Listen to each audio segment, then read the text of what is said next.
OK， 那我们来带大家看看这台车，然后它的轮组有问题了，然后我们来看一下。OK， 还有一台车也有异响，那么，你能听到了。然后车主反映在骑行的时候，它的轮组转动的时候，踩踏的过程中也有异响。那么我们来看一下，带你先听一下吧。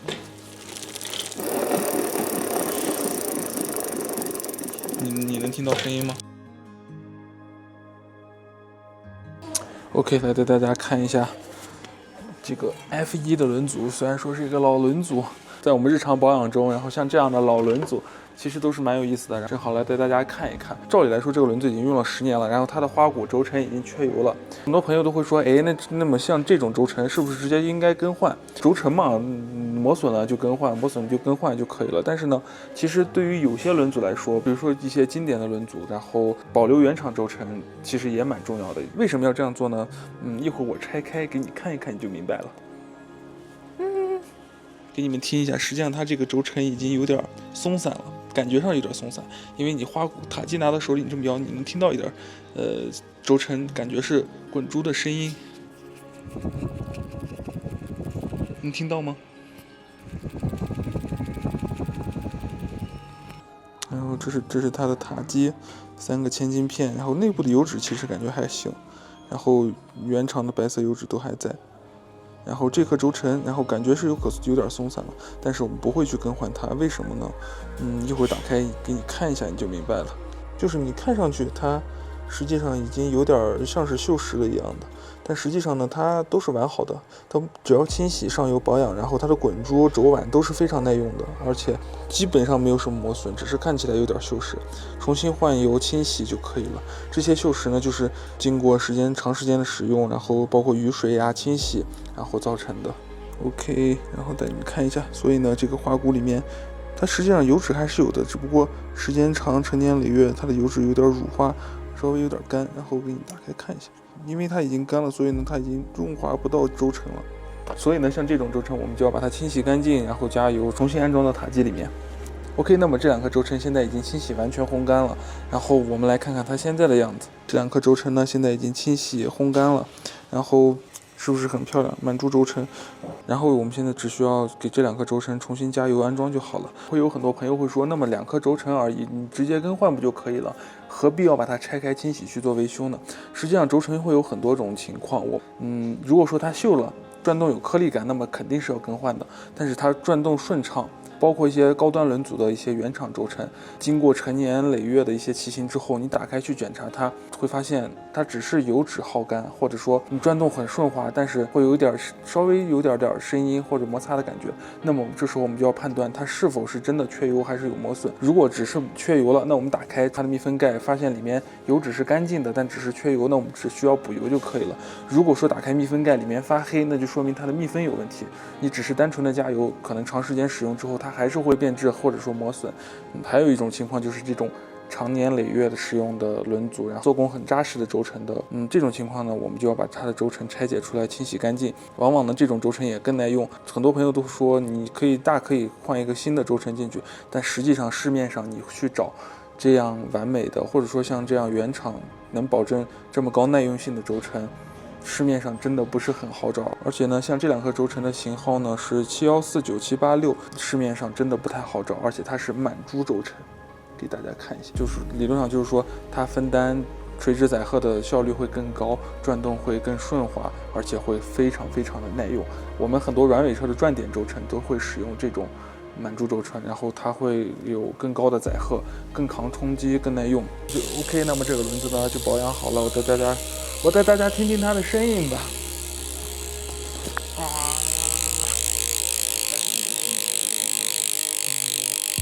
这又是另外一套轮组，然后 No Plus 的花鼓，它的花鼓里面生锈了，然后它的花鼓呢，然后在雨骑之后生锈了，我们要给它换一套新的轴承，就是好多的头发丝。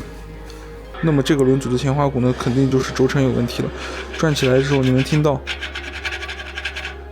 这样的声音。其实很多时候会遇到这种情况，像这样的花鼓，然后经过雨骑之后，你手放上去转一下，你就能听到，其实这时候轴承就已经有问题了。给大家听一下吧。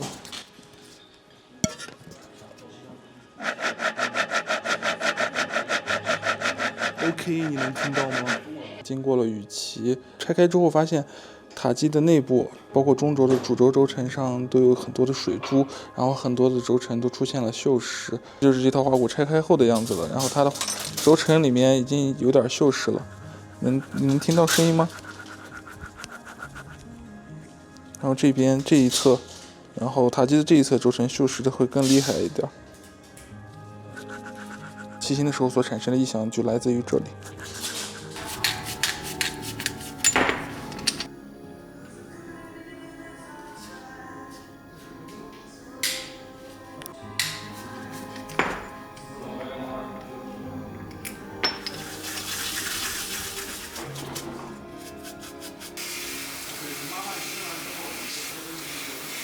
OK， 那么像这种情况，轴承出现了锈蚀，然后里面也进了水，那么它的密封已经失效了。像这种情况的话，我们就会选择更换轴承。大多数陶瓷轴承转动起来都是很顺滑的，但是呢，因为要保证它的顺滑性，所以轴承在制作的时候会有一定的游离间隙。你抓住内圈，然后去晃动外圈的时候，轴承是有一定的晃动的，所以呢，产生的间隙就会导致它的密封性没有钢制轴承那么好。顺滑性确实比钢制轴承要好一点，但是它的防水性一般就没有钢制轴承那么好，所以呢，我们一定要给它做好防水。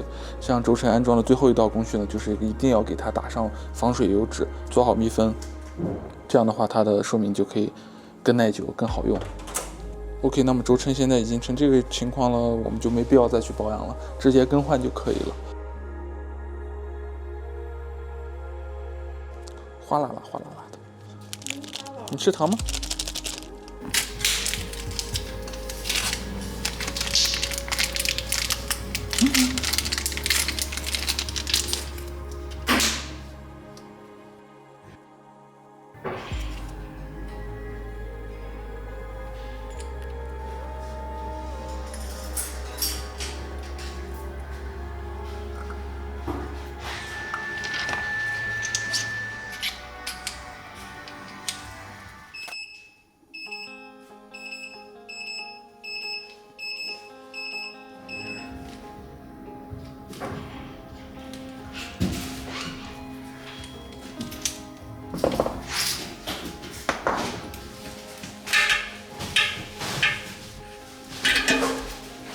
这颗主轴轴承呢，感觉上还行，然后我们来打开看一下，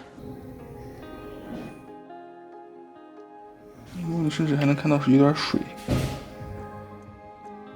因为它转动起来还是比较顺滑的。虽然说里面有水，密封肯定有点问题，但是呢，我们把它保养一下，这颗轴承还能用，能省则省。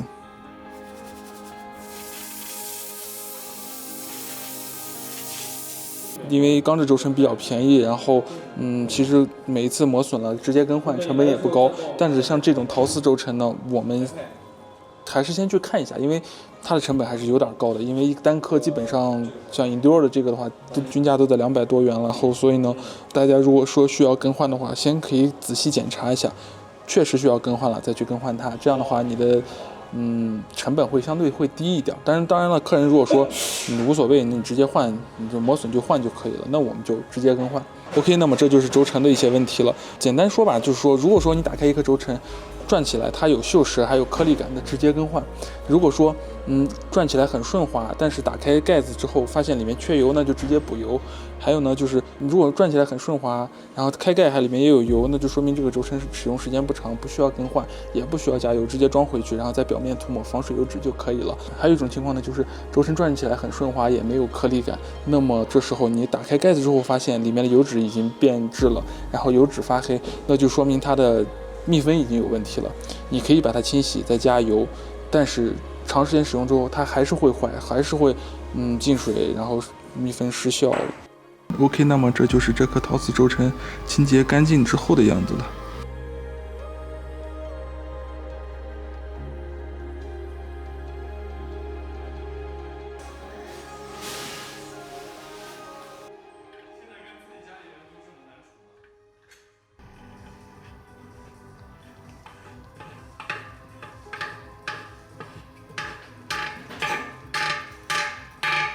防水油脂一定要打够。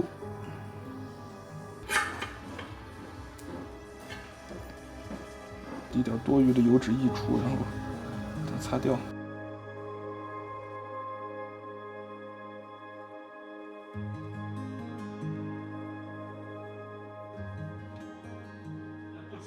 这个密封圈的位置，我们要涂抹一点防水油脂。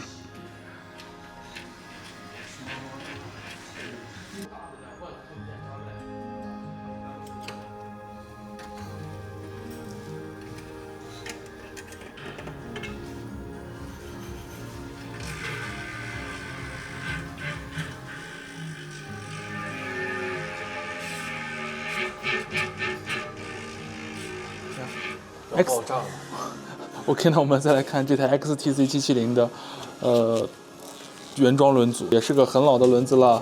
这会儿呢，取下来之后，你会发现轴档其实已经卡死了，其实轴感已经有点转动，已经非常死了。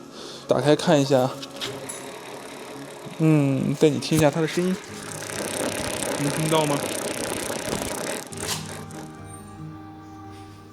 的问题呢，就出现在这里。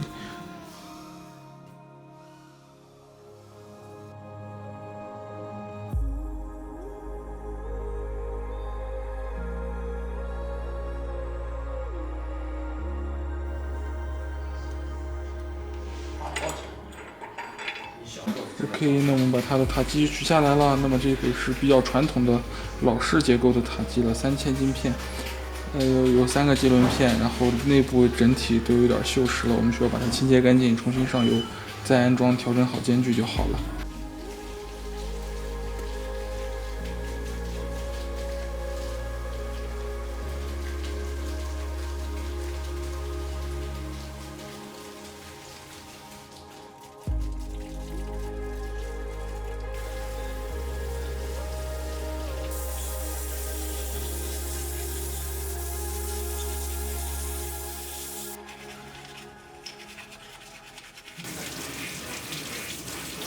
OK， 那么这个塔基我们就已经清洁干净了。那么，怎么说呢？如果是这种老式的千晶片塔基，那么其实有时候更多的，如果你发现了它生锈，其实建议整个塔基更换，没必要像我这样去拆开维修，因为大多数情况下换一个这样的塔基只需要几十块钱，然后甚至更便宜。有的时候客人比较急，然后所以呢，我们第一时间去发货或订货的话又来不及了，那么我们就会选择给它先拆开保养应急一下，能维持一段时间。但是长时间再去雨水冲刷，或者说骑远路再去洗车的话，那么它还会进水。所以呢，怎么说呢？那每个轴的结构不一样，它们的防水性也都不一样。在骑行了不同的路面或使用了不同的环境之后，都会产生不同的锈蚀或者异响所以呢，只要定期加油，然后做防锈就可以了。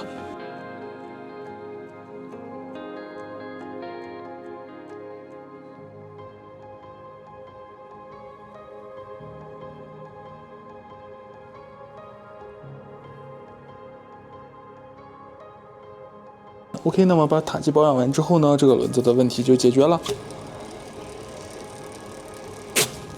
现在呢就没有什么声音了，转动也很顺滑。